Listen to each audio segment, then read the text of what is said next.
Hollywood movie, but a group of veterans has filed a lawsuit against the CIA and U.S. Army, claiming that the government planted remote control devices in their brains.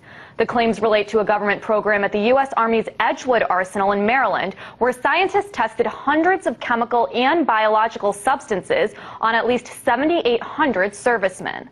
So could this really be happening? Well, joining me to help discuss this is attorney Gordon Erspommer from San Francisco, California. So, Mr. Erspommer, you represent these veterans who have filed the lawsuit. What kinds of things have they told you about what happened to them? Well, there are a variety of different circumstances they found themselves in. But one man, for example, was given a very potent hallucinogenic drug in a very high dose and left by himself, and he saw bugs under his fingernails, and he ended up taking a razor blade out of his mess kit and tearing out his fingernails under the influence of this psychotic drug.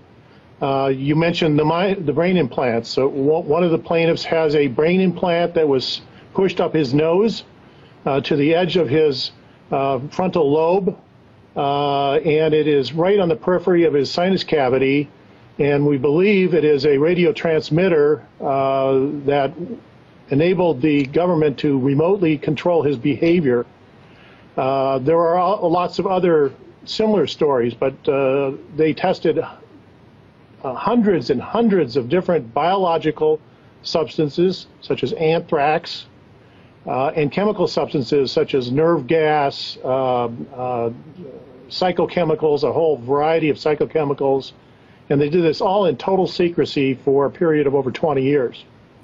And as far as I understand, your clients can't get any monetary compensation from the CIA. So what exactly are you guys hoping for then? And explain to me a little bit why they can't get that monetary compensation.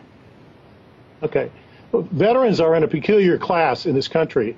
Everyone else can sue under the Federal Tort Claims Act if the government does something bad to them, except veterans. And this is called the Ferris Doctrine because the U.S. Supreme Court in 1950 decided that veterans were somehow excluded from being able to sue under the Federal Tort Claims Act.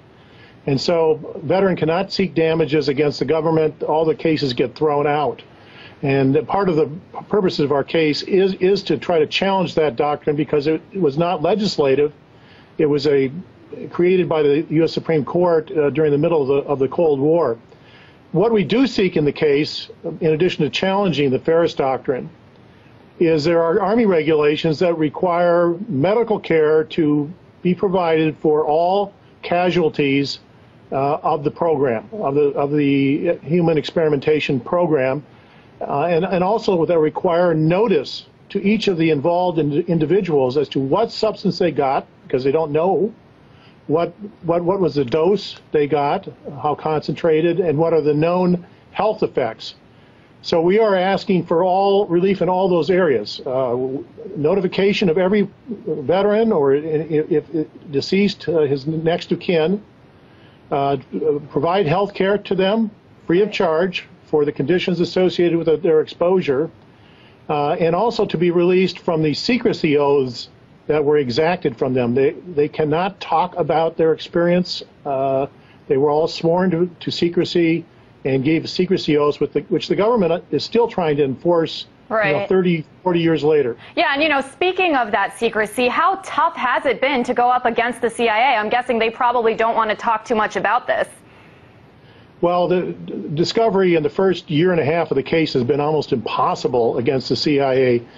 They have not participated in discovery. The magistrate judge just ordered them finally to respond to our document requests, but has been a total lack of cooperation from the CIA. And frankly, the rest of the defendants are not much better. The Army and the Department of Defense have been resisting discovery at every moment as well. So it's been a very difficult case. They're claiming executive privilege and top secret classification and just about every other imaginable objection to discovery. And I interviewed someone in one of our earlier shows who said they believe programs like this still exist today. What do you think? Do you think it's more commonplace than people would think? I personally believe that the program exists today, but with the different forms of consent. The issues of consent are also part of our case. I should have mentioned that, but informed consent. But they did these tests without telling anyone what they were getting, what the health effects were, and then they just discharged them and never followed up. Today, I think the program does go on today. There are, I hear about VA, veterans from VA domiciliaries, rest homes being used. There's a lot of research that's being conducted, but probably under conditions where they sign the right form at least. To consent to being experimented upon. Yeah, I was going to say, some people who hear about this case might say, hey, these guys volunteered for experiments, right? They should have known that, what they were doing. Well, there's a lot of problems with the consent. They were told that what they'd be testing was new kinds of gas masks and protective clothing for soldiers for a chemical warfare or biological warfare. And once they got to the Edgewood Arsenal or one of a number of other sites, they kind of did a bait and switch on them. And suddenly they found themselves in gas chambers where they were using tear gas or mustard gas or VV gas, the so-called V gas, which is a nerve gas. And the consents that they signed did not identify what they were going to be exposed to. They just said, I agree to participate in this program. Yeah.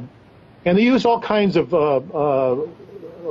things that lured them into it by telling them, oh, you only have to work 4 days a week, and there's no KP duty, and so on and so forth. And so they actually were recruited under false pretenses, and none of them knew what they were getting into. It's really, really shocking stuff, and of course we're going to continue to follow this case. That was attorney Gordon Erspamer from San Francisco, California.